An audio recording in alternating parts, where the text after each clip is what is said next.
So I'm just going to introduce myself and my language. Thank you, Jennifer, for that great effort to say that's real good. But yeah, so Nitluis, Minquansis, that's going to move good. New Jo, Zibayig, Yilna, Bemig, Gioti, Bisida, Elagamugu. And what I said is that my name is Minquansis, that also means little rainbow. I am Passamaquoddy. I am from Sipayik, which translates into at the water's edge. And I am part of the Seagull clan. And I said to all my relations. So I'm gonna, yeah, so that's me, my language. And I'd like Dwayne to introduce himself in the language. Sure. Chiwili ela bedabasya giwa you bemkiskak. Dwayne Tomah Dwayne New Jo Zibayik, Nagada Madakmigog. Gamaj Nulida Haz, Eli Bejiel, you'd giwa you bemkiskak. Gamaj Nulida Haz. My name is Dwayne Tomah from the Passamaquoddy tribe. It's really an honor for me to be here with you today, and it's an honor for me to spend this time and this space with you today. So really, it's really an honor to be able to share these stories as well. So Chiwiliwin, which means thank you in our language. Awesome. So I'm not going to read the story word for word, but I am going to go through it and kind of tell you what inspired me to write it and like the important lessons throughout the book. But before we do that, I just wanted to take a moment of silence because a very important person in our community passed yesterday. So I would just like to acknowledge his spirit and just taking a moment of silence for him today before we start.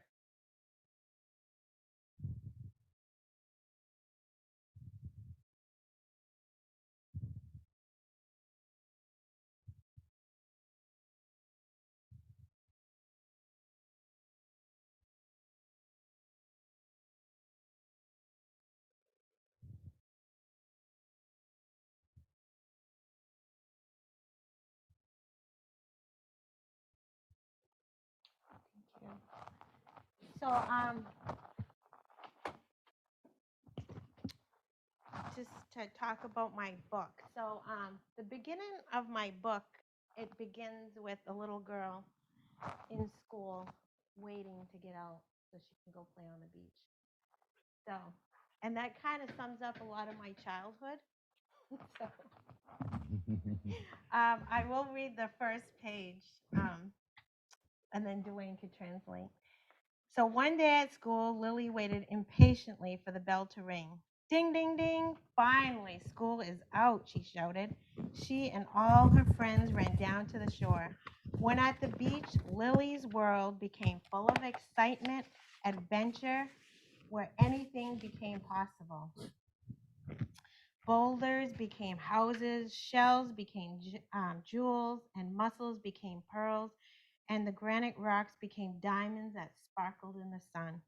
Lily and her best friend Minces had brought along a big bag of chips and a case of soda for everybody to share that day. And she and her friends spent the rest of the day at the beach, digging for clams, searching for crabs, and dancing on the rocks. Medigak eating, Lily, the last way to your walk with Hicken, Nita, no Dominia, ding, ding, ding. Mum, Dad, Medigak eating, Diddly Musculamo. Negum Naga Nida be, Majak Westcoat in the Sitamuk. Need Negmo, Nimi to did Psigap, Ellie Nagwalk need Nimi to did. Edgy Pesok had Psi, Dagag Pesok had. Lily Naganida be, Pechip Tuniana Negamo, Mijuagan. Nagawajik is a small did. Negum Naganida be, Maja, not Nesotinia. Naga Najib Squania Namjinu Sassis. you. Um, I was just thinking about so I wrote this story because like I said, it's kind of summed up my childhood, and I hated school. I really did. And it just wasn't a place for me because it lacked spirit, it lacked adventure, it lacked a lot of curiosity. When you're a kid, you just want to touch everything, you want to be in it, you want to be loud, you just want to be alive. And I felt like school kind of squashed that for me. But not to say that education wasn't important, because obviously, I went to get my master's degree because it is important to learn. But there's something about the institution of it all that kind of sucks that liveliness out of you. So I so I guess what got me through my life and the hardships of living on the reservation and having to constantly try and assimilate, because that's what school did to us as Passamaquoddies, is simulate, you got to go and be all this or whatever the expectations of society was, which just really didn't fit my life and what I was going through at the time. Like that was just so foreign to me. So um, I just wrote this story to kind of give honor to the land and the connection I had to the land and to my community. So that's what the story kind of really is, that basis of talking about just when I was at the beach, the love I had and the adventure that I had, and anything became possible. Like that was my world when I would go down there. It was just amazing, and that's just kind of what got me through the hardships of life. So that's kind of the basis of my story, and then I interweaved it into something that we come from an oral language, so a lot of this is not written down.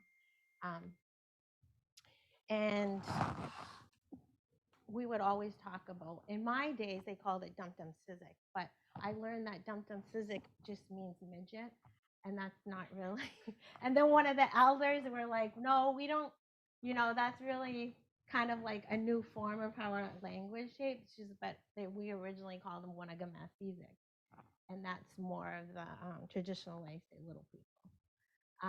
So that's what I learned just from doing the story orally for a while. I would talk to the kids. But I just kind of wanted to go through some of the book, like some of the lessons that um, kind of I wanted to share that I just feel are really important that this book teaches. Um, so she goes, I didn't write this book. Like, I'll tell you the story of like, it took me 10 years to write this book. Like, and it wasn't until my girls were like 7 or 10 years old until I actually like came together. But when I would see them play on the beach, it reignited my childhood of loving it so much.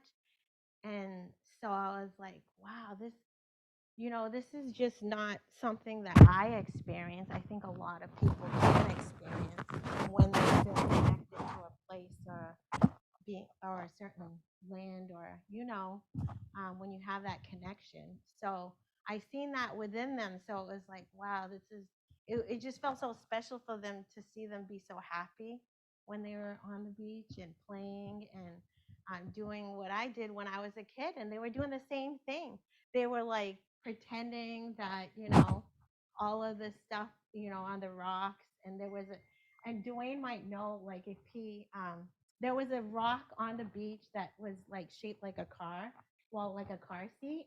So we'd all pretend it was a car, like, so I know a lot of people who are from Sipayik know about that rock. So this is what maybe Dwayne knows.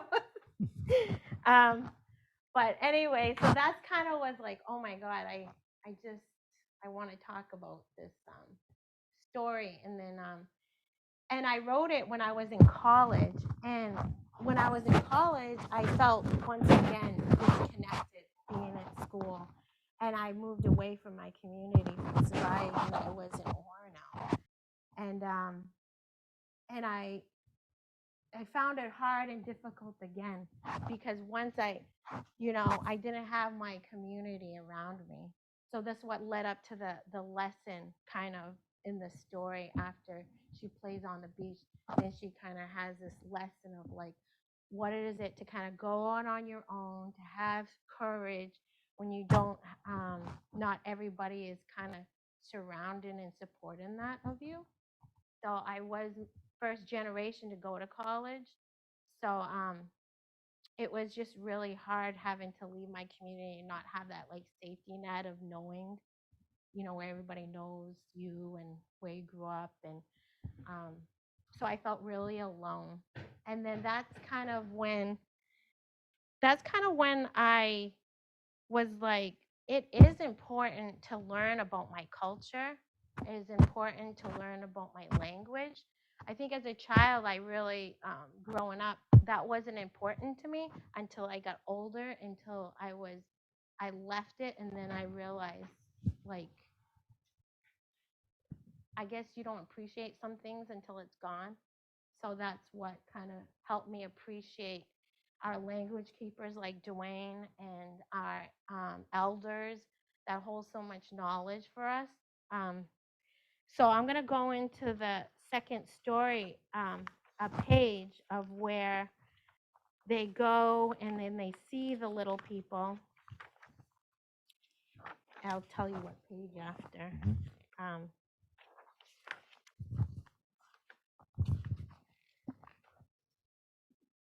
so I think I'll read this one. Lily, their grandmother was telling them this story. They heard the little people, and their grandmother was telling them the story about the little people and how the little people would like to scare us away because we were not respecting their lands.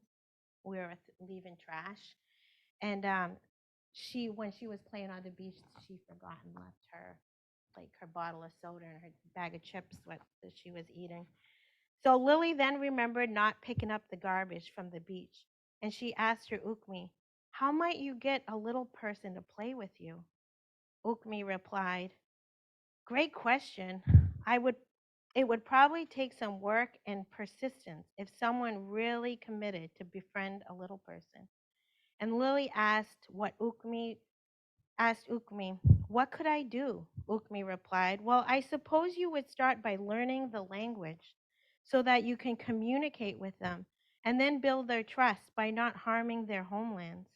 Then maybe a little person may feel safe enough to show themselves to you and share their stories that they hold for us." Do you know what page that is? Yes. Meek, we had him in Yagwood Lily. Meek, we had him in Yagnid Gizzy Lockhead Nid Zitamuk. Gizzy Gwedgy Mola Lukmus. Dan up to Gizzy Gizayam on Yuktug. Unakamass Isak. Ook me, Tazi Demal. Edom. Woolly there. Dutch Wida back, Emok.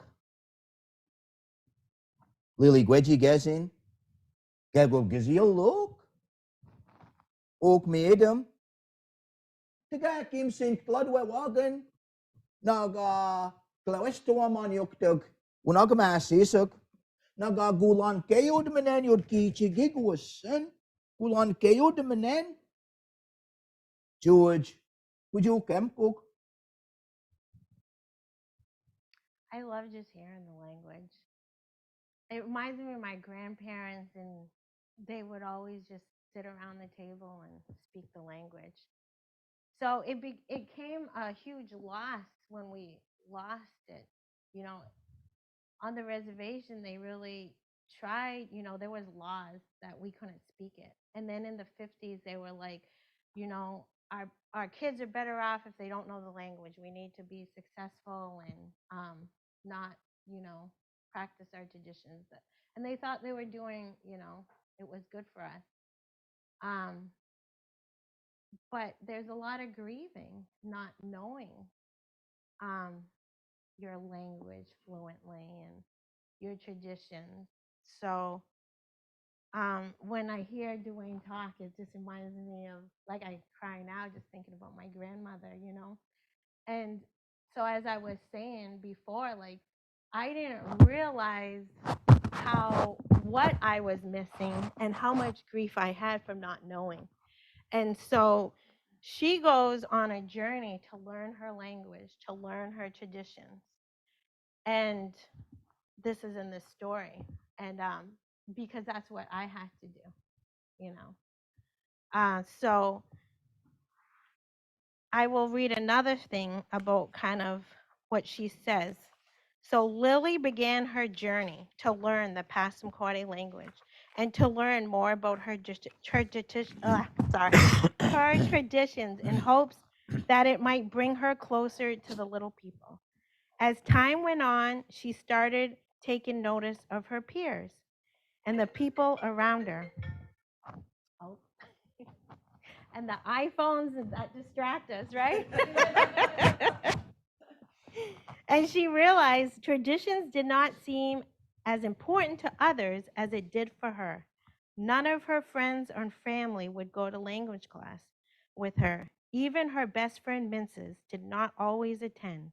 And Minces would rather play on her new iPhone or would just say she was just too busy. So Lily, Majak Kim so. Majak Kim so that Clud went walking. Wejigizi Willie, we da back a mod. Unagamasses. Wejigizi Gulan Kayudug na yud Gichigigwussen. Negum na Gijijitun. Dot with that gakim so. Nagayok the best school. Madakadwa gakim so. They week. Keno Negum. Kadwa gakim so there. So, Majak sin. Ejia will lead a hazard. Nagadayod. Matuk Tamagan. Matuk Tamagan. Aha. Edud look at.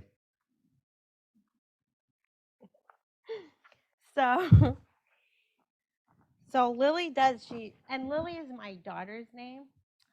And I was just thinking about, like, when I moved away, I was actually going to school here at University of Maine. I remember taking math class right here. I'm like, Dwayne, I hated math. And I moved away when she was only like 2 years old, and I went to the University of Maine. And anyways, I'm going off a tangent, but with my daughters, I remember thinking that, I don't, well, if you're a new parent, you will know. There's no handbook. You don't know what you're doing. Exactly. And I just knew two things: that I wanted them to know who they were as Passamaquoddy, and I wanted them to know who they were and where they came from. So because I knew I was moving them away from their community, but I just, went on with my other community in Penobscot, because I'm also Penobscot. So we made them our community, and they went to school there, and they learned the language, a lot of the language from Roger Paul, and because he teaches right over there.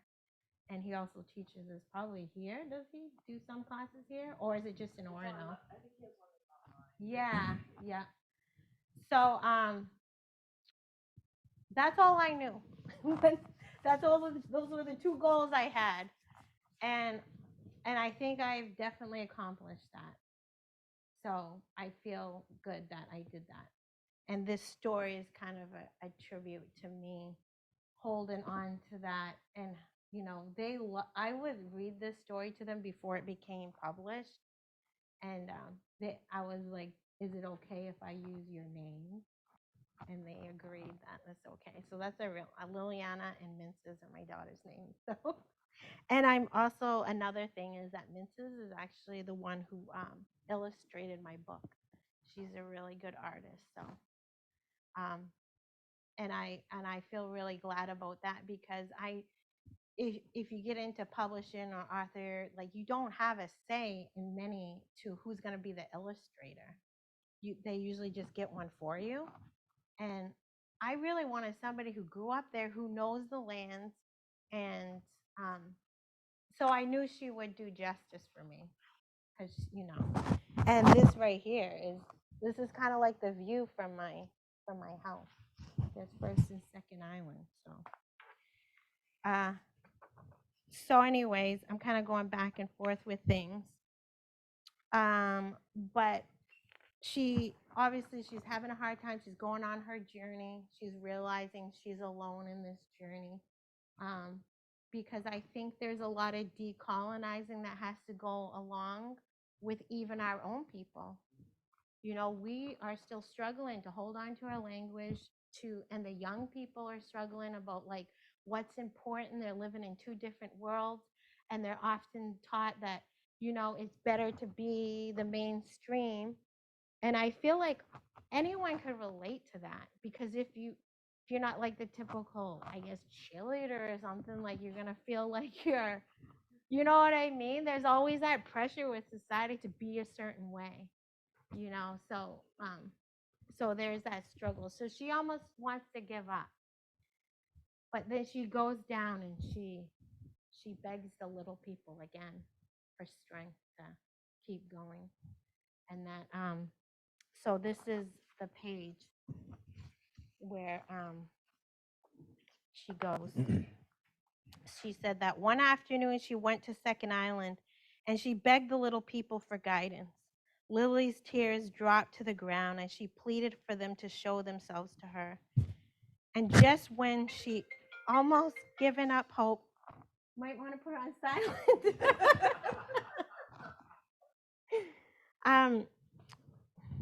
I know, he's a busy man. Everybody wants him.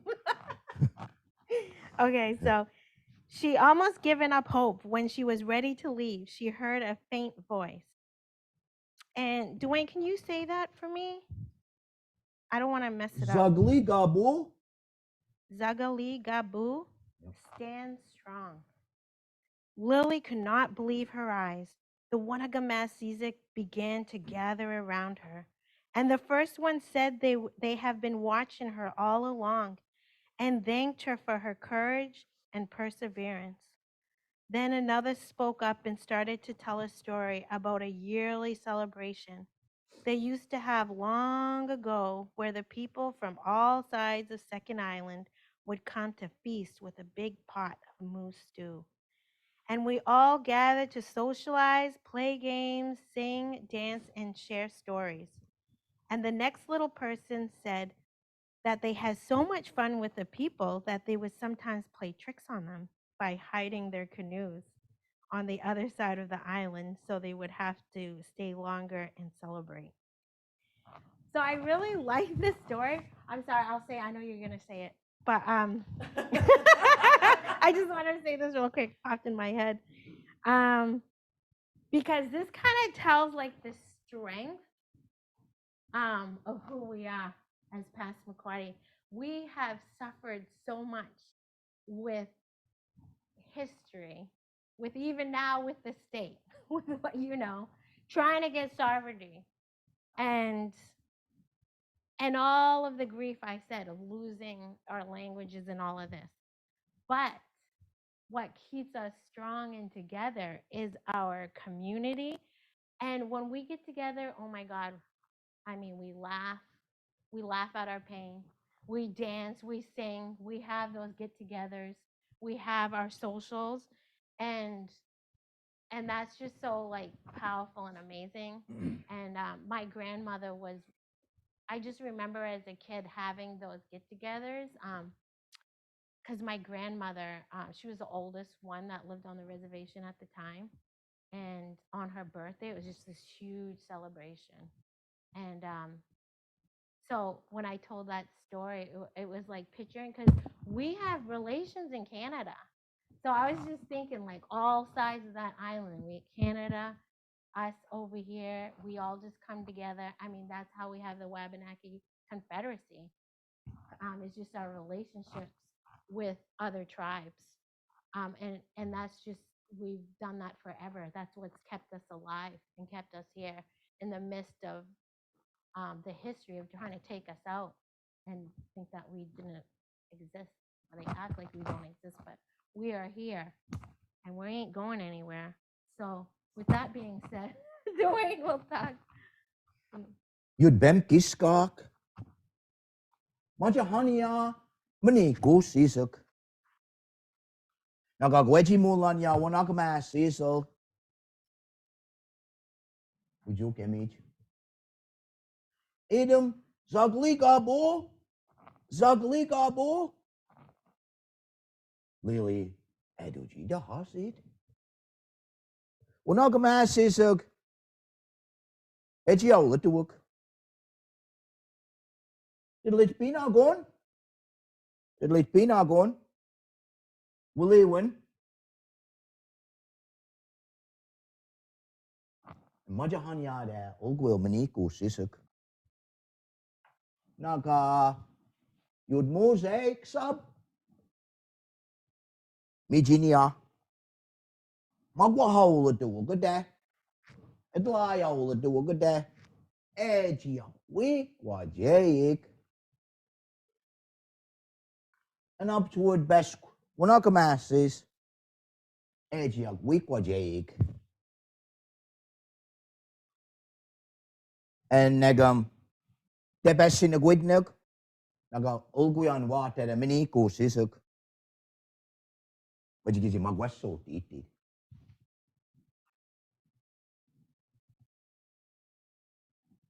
Thank you. So I'm gonna just share the last, kind of end the story with the last page. So as time passed, Lily went to share many stories with her family and friends, and continued even when she went away to college and had children of her own. She did not forget the importance of her language, traditions, and family connections. Every year, she would have a picnic with her best friend, Minces, on Second Island, with both their families. And every year, more and more people would come from all sides of the island to feast, sing, dance, and play games. And most of all, they would celebrate the wonders of the beach where anything became possible. And every once in a while, someone would lose their canoe. And Lily would laugh to herself, knowing that the little people were also having their fun as well. The end. So, so that's my story. And that was like a message I wanted to bring to, to our youth. I actually, no, that's not true. That was like a message for like me and my kids.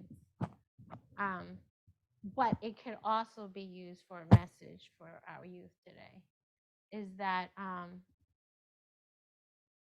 I was just thinking about how I grew up. I was like at the cusp before the land claim settlement came, when we had like no running water, dirt roads. Um, it was just bare minimum. And so I grew up where my dad was just building a house. We lived in a like little shack, and it was just, and then I grew up kind of like when the land claim settlement came, and then it kind of changed everything, where we had like all these things. We had a new school, then we had, the roads got paved, and people started coming back because they all had moved like to Mass and Connecticut because there was no jobs around here. Um, so I've just kind of seen things change, like from when I was growing up. But I was very fortunate enough to get a glimpse of kind of how it was before all of that, because I know with our younger generations, they didn't get to see that. They didn't get to see how it was a lot more cohesive with our communities, and with telling stories, and having more socials. And I feel like COVID ruined it for everybody. Like that's hard. We are not meant to be isolated. We are human beings that are are have communities, and we some of us think we don't hate people, but we honestly do want to be around other people, So, and that's a long tangent, but anyways, if you get the gist of like what I'm saying about my book, it's kind of like to give some hope, and that's kind of what gave me hope was my connection to the land, and also like what I said, my community, and having our elders and language keepers like Dwayne to just there's just something special. And I think for anybody in this room, when you know who you are, where you come from, you just are solid in who you are, and it's just so much more powerful. So um so that's kind of what my book is about. So if anybody wants to buy it, I have some here. I could sign it for you. Um, if anybody has any questions, now's the time to ask. If you have a question, we have to bring you the mic. Maybe Dwayne, if you guys could share. Oh, okay. Do you want to grab my mic for the phone? Yeah, if you can grab mine. Yeah, here. Here, no, I'll just let her take mine. She's, I don't know how to take it off. I got it right here.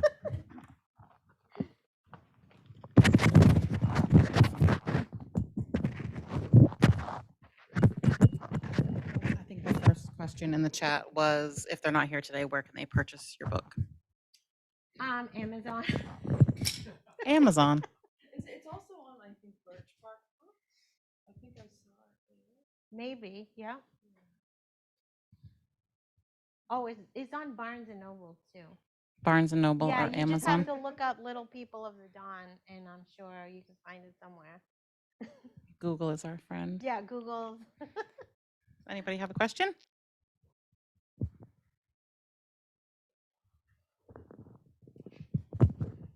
Thank you so much. I'm excited to get the book and read all of it. And my question is about the little people, because I'm curious, like when you were growing up, in what way did you learn about them, and like what inspired you to share about them? Yeah.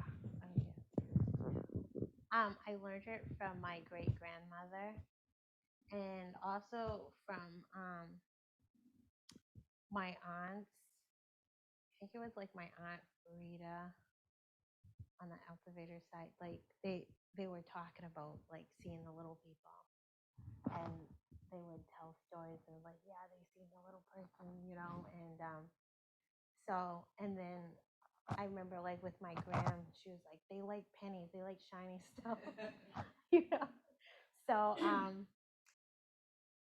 and I and there are stories in the thing about the little people.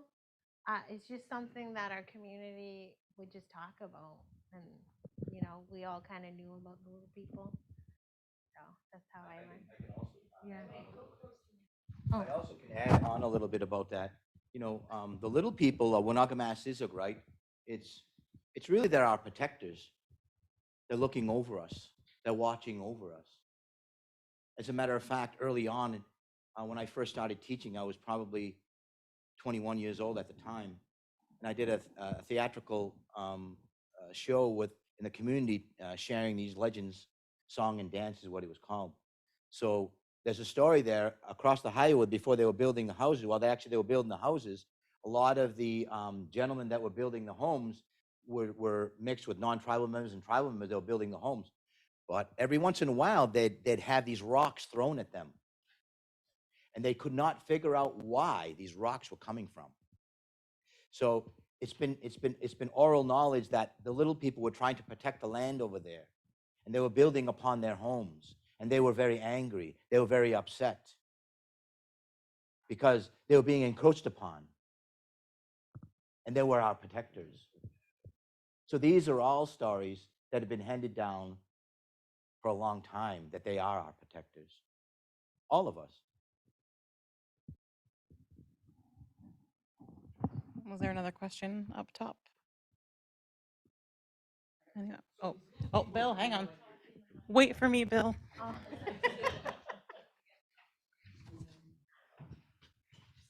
Thank you, Jackie. Hey, just a question. So these little people, are they like your ancestors? or they're different? No, they're all part of our people. Part of your people? Absolutely. Okay. Yes. They're part of the rocks. Okay. Yeah, I would say they're part of the land, not so Yes. much. Yeah.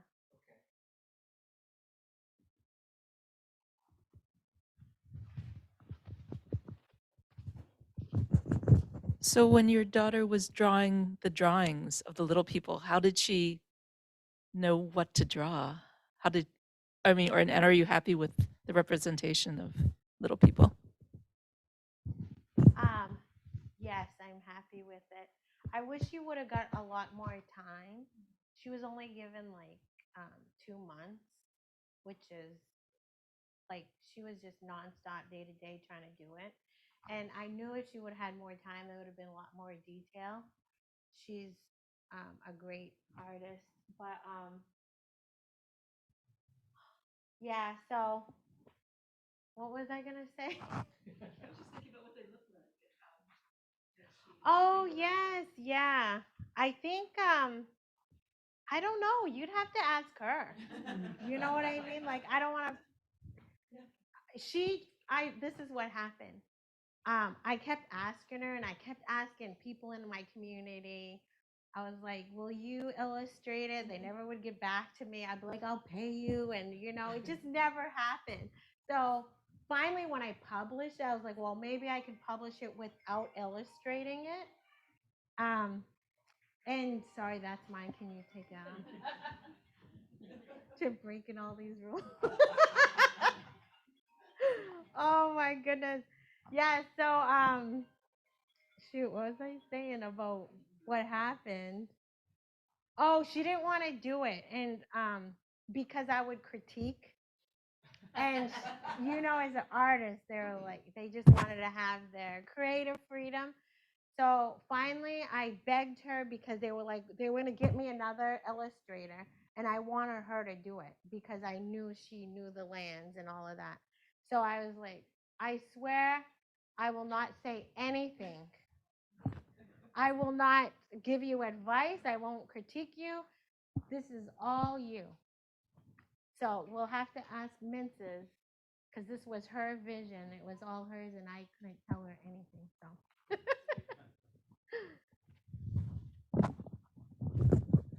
So this question's for both of you, but I wondered how you chose which words in Passamaquoddy to use in the book. Are they words that are more common or words you want people to know?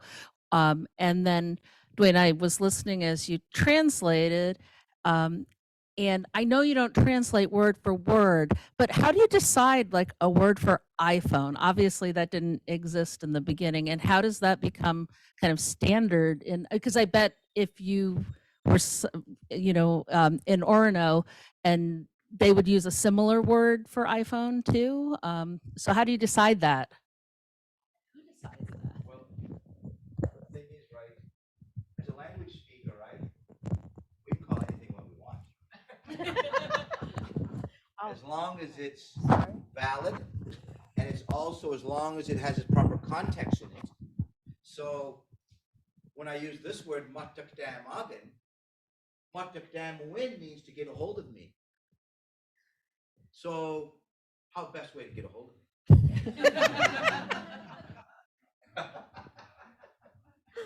Oh my goodness. You know what? That's a really good question Very because good. I love it. it's like language is alive. And my elder would say the more you speak it, the more it's like a fire. It needs that oxygen for it to burn, right? And it all depends on the language keeper, like you said, because it's kind of like, I mean, we get some language keepers that, the language has evolved because we didn't have words for what was, today. So that's kind of just how it happened. Exactly. I want to touch upon that a little bit. That's a very good question. Because the language components, right, are so critical. That's the reason why language is so critical. Because language is exactly how we view the world. And that is the reason why it's so critical. Well, let me give you an example. Another one is Zagligabu. Zagligabu means to stand strong. See? stand strong. Zagleu, something that's strong. So it all refers to the way we look at things. How? It really, like is that our culture and the way we see things differently is in our language, because it's a whole different way of looking and seeing things. Like Gluskabe, the English way they call him a liar, Gluskabe the liar. We know him as the trickster, and it's really important how we view how you learn, which is in colonized way. It's like we want perfection. It's got to be whatever. But we learn from making mistakes. That's how we learn our lessons. It's like you have to go make your mistakes to like it's a journey. And when we talk about Gluskabe and his stories, he's always messing up and like making things worse. And then he goes back to his grandmother, and then his grandmother like gives him like wise things, but doesn't really scold him.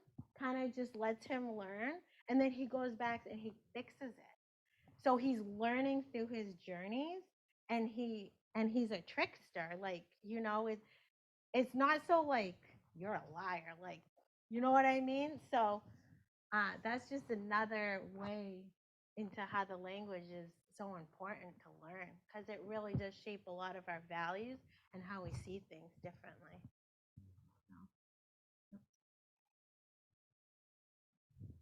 Anybody else? How much time do we have? Is this? Jen, do you have a time? Oh, okay. Because Dwayne would love to share another story. I got a story to share. It's a little different, but I think you guys are gonna find this interesting. You guys be interested?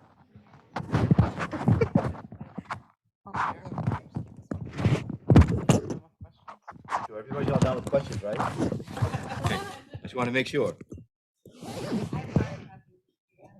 What I'm going to talk about today, right, is really, it's going to be about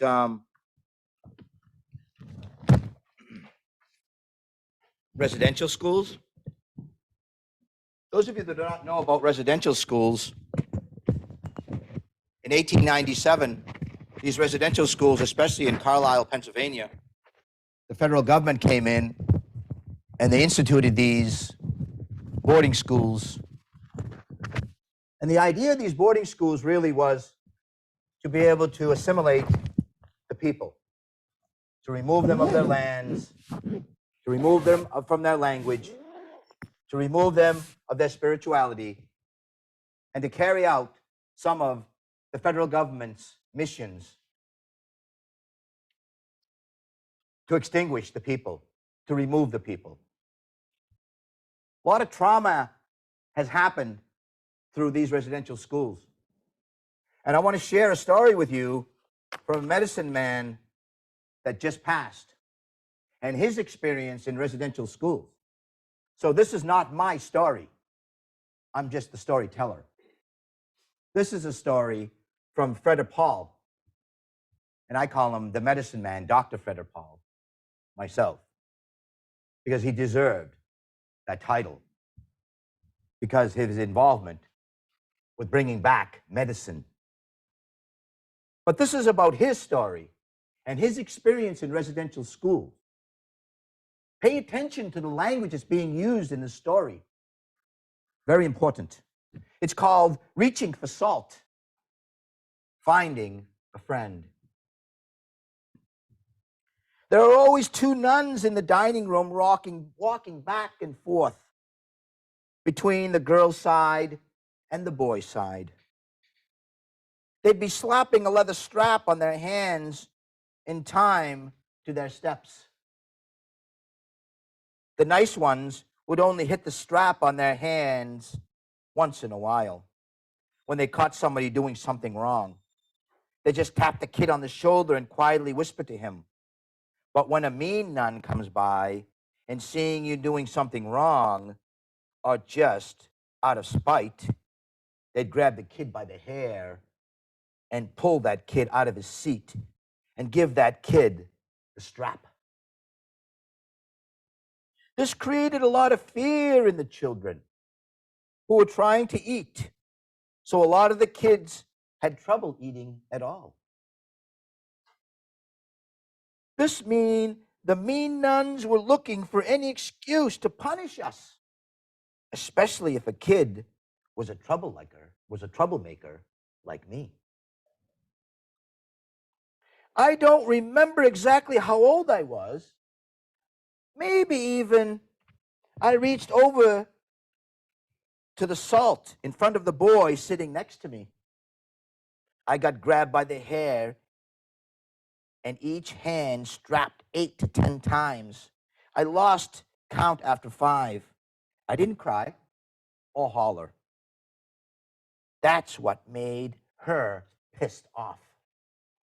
She couldn't handle me, so 2 or 3 more came over to hold me down. And Father Mackey, it was Father Mackey's idea. He ordered a bunch of boys to come to watch. It was like a threat. They were trying to teach other kids that would happen this is what would happen if they messed up. So I'm the one they used to choose. I didn't have any parents, so they chose me. They were trying to get rid of all the kids who didn't have parents. Teach them a lesson. This is what we'll do to you. If they choose other kids, the other ones had parents that came to visit them, it might leak out. The school would be in a lot of trouble. I would have run. But I was held by the nuns. They took us outdoors to the farm where the cows were grazing. I was so hysterical. I can't remember them strapping me, but I do remember being naked and cold in front of all those boys and the nuns. All I remember is a great big jolt of electricity coming through my body when they made me pee on the electric fence. I tried to pull off, but they made me keep on peeing on the fence. I couldn't fight because I was in such pain. I kept screaming as loud as I could in terror. I guess they were trying to shut me up. So they put me in the pen with this enormous bull. As soon as the gate was closed, the bull looked at me and our eyes locked. He began to charge. All the boys rushed in to close the inner gate and stopped it. I was standing on the other side and the bull kept staring at me. I couldn't stop shaking with fear, but that didn't stop me seeing the sadness and the hurt coming from those eyes. Even at the young age, I could feel a spirit guardian was there inside of me, putting a shield all through my body so what they were doing wouldn't hurt me. Finding a friend.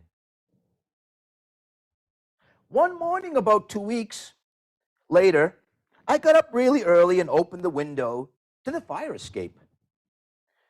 One of the younger boys had his cot next to the window. He whispered, "Where are you going?" I told him, "I have to go down and make friends with that bull." He said, "Hey, Fred, are you crazy?"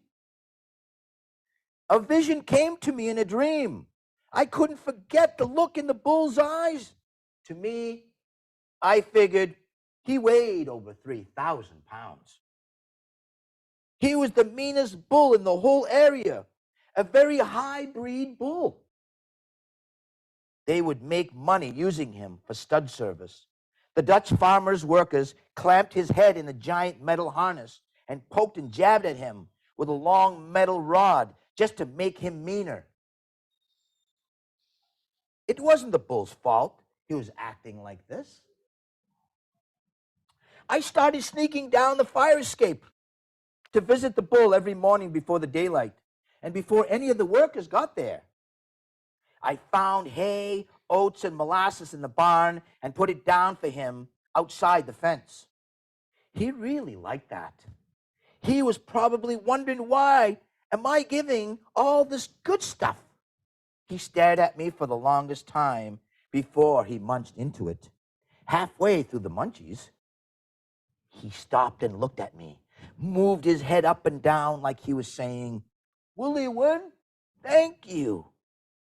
After 3 months, he started eating from my hand. I named him Butch. It took a long time before I could touch him, but after a while, he let me pet him on the cheeks and scratch the back of his head. I worked up the nerve to go into the pen. That took a lot of courage. I saw the gouges and the open wounds all over Butch. He had fresh blood and scars and welts all over his back from where the Dutchmen used those long metal poles to jab him. It came to my mind about using leftover cooking grease from the kitchen to treat his wounds. I remember my Ukmi, my grandmother, using that on us kids back home. I started petting him on the head and gradually slid my hand onto his back to put the grease on his wounds. Then I got clippers. They used to cut kids' hair off and shaved him. That made it so much easier. Nobody knew that I was visiting Butch. I spent every morning with him. And in the afternoons, when I was working in the barn, sometimes when I was doing chores, like shoveling manure, I snuck over to see him. I cleaned up his bullpen. He was lying in his own poop and all that old smelly hay. When I put down fresh straw, he was so happy he would jump around like a little calf. Gradually, I started to gain his trust and let him sit down. He let me sit down beside him. He knew where the love was coming from, the tenderness, the kindness. He's going to give back the same as I give to him. He snorted and saying, "Are you afraid of me?" I told him, "No, not in this world. Am I afraid of you?" There are many times I would lay my head on his gigantic stomach. His fur was so soft. I fell asleep right next to him. I was so small and Butch was so big. That was the only parent I had ever had at that school. Sometimes I saw a tear coming out of his eye. When he would lick my cheek, it felt like sandpaper. Just like Angie the cow that gave her milk. He used to lick my hair all over in my face. That is why I have a cowlick today. Ever since Butch, it has always been there. Sometimes he would lick my shirt, picking up my smell. When I fed him, Butch would rub his head against my shoulder. Then he would shove me with his gigantic head to let me know he wanted me to turn on the water. The Dutchmen had shut off his water supply. When I turned it back on, he used his nose to bump a lever inside the big cast iron drinking bowl to get a drink. He was so happy, he snorted at me and sprayed all the snot all over my face. I felt him. I fed him a handful of grain soaked in molasses. He snorted and grain flew out of his hand. Butch was there to protect me. There were a lot of times it felt like he was communicating with me. I could understand what he was saying when I asked him a question. And he would shake his head from side to side for no, for up, and down for yes. When I couldn't come down for a few days, he would snort at me and steam blew out of his nostrils. A parent for us. Butch loved me like a parent. Loves their own child. Sometimes I took kids down there who were lonely for affection or a mom or a dad. I'd take one kid for a week at a time. One person I took with me was my little brother, Jonathan. He was 4 years old at the time, and Jonathan wasn't even related to me. But I watched over him and considered him my brother. Butch was always wary of new people, so I carried Jonathan in the pen with me until he got used to us. Sometimes Butch would lick Jonathan and make him fall all over. Then he'd gently use his nose to get him up.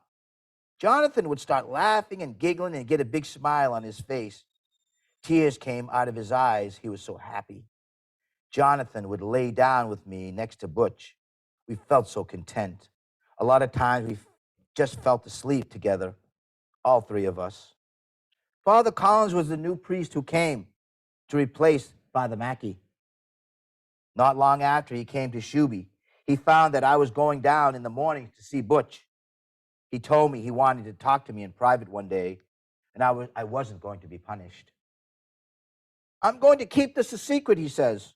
If anyone suspects you taking off and tries to stop this, just get the word to me. I'll make sure it will continue. I should have been here 2 years earlier than I was. It was upsetting to me.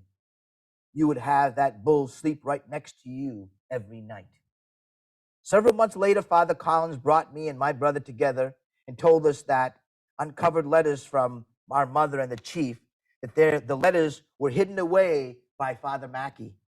He told us that he had been in contact with the priest of Sipayik, and he would be sent home, and he would be driving us to the border. It was the happiest day in my life. We were going home, but I didn't want to leave Butch. When the day finally came to make the trip to Father Collins, I visited Butch for the very last time. I cleaned his pen, gave him extra grain and molasses. I knew he would be heartsick when I left. I didn't want to leave, but the sound of the truck driving up the road told me the Dutch farmers were coming. I stayed right there with Butch. Before I knew, two of the workers showed up. One of them says, "Aha, it's you. You're the one that's been cleaning this pen." That Dutch worker raised his long metal rod he was carrying and started after me. By that time, Butch was on his feet, hoofing the ground with his front hoof, his nostrils getting very, very large. He could really see the spray coming out. He let out a loud snort and charged the man. The worker didn't even have time to yell. He was so frightened, his eyes seemed to pop out of his head with shock. He dropped the rod, spun around, and got out of the pen like a streak of lightning. He latched the gate behind him, and that was no kind of barrier for Butch. He went through the 2x6 plank like they were toothpicks. The worker didn't stand a chance. Butch lowered his head and had him by the horns in the seat of his pants and threw him a good 10 feet. Flipped him right over and started pounding that man with his horns and head. Butch was going after him again. The other man was just standing there next to me with his mouth wide open. Butch was snorting and hoofing the ground. He was kicking out his front legs. He was kicking out his back legs. The dirt was flying. He lowered his head to charge. I didn't know how to stop him. The only thing I came to do was whistle. Good thing the nice nun showed me how to whistle real loud. That was the first time I whistled using my fingers. I appreciated it that day. Butch turned his head towards me, and spray came out of his nostrils like a shower. I went inside his pen and motioned for him to come. He came right over and stood right beside me. Those Dutch workers took off as fast as they could. But before they left, I told them that they better find another job. Butch knew it was time for me to leave. We were both sad because we knew that it was our last time together. After all those years, a while after that, I got to Sipayik. Father Collins sent me pictures of Butch and a letter telling me he was okay. If my house didn't burn that time, I would have pictures of him to this day. He was a handsome animal and a very good friend and a parent. We both needed that love we shared together. Years later. This happened later when I was growing up. I was driving across Ontario and stopped at a coffee shop to take a little break and to study my maps. I was already there when there were these guys that came in and sat down at the table next to me. I recognized their language. They were speaking Mi'kmaq. I could understand most of what they were saying. And when they started talking about Shuby, I really wanted to listen. Pretty soon I could hear them saying something about a guy that used to take the kids down to see this big bull. I turned around and I said, I know that guy too. Oh, you know him too? Yeah, that's me. So all three guys came to the table. We spent hours together doing chit chat and reminiscing. They didn't remember about the bad times they had. They remembered the good times. They had gone to see Butch after I left, and they said that Butch had the saddest eyes. They continued doing what I have done, bringing boys down to be with Butch. And they continued this until after they left Shuby. I felt it was appropriate to share this story. It's a story of stories of secrets, things that people don't know about, atrocities, assimilation, genocide. These are all components that are part of these stories that are being told. And nobody wants to talk about these stories because they're very shameful. But I think it's very important that we talk about historical truth in its proper context and be respectful when we talk about these things. Because you don't hear these things in these institutions. You don't hear these stories. But these are real stories. So I just wanted to share that story with you because I thought it was very important to give you an idea of some of the things that we're up against in society when it comes to how we treat each other and how we can impact, how we change that pendulum in society, how we treat each other. We can do that. That's how we're going to change it, is being kind to one another. So thank you very much for listening to the story. Thank you.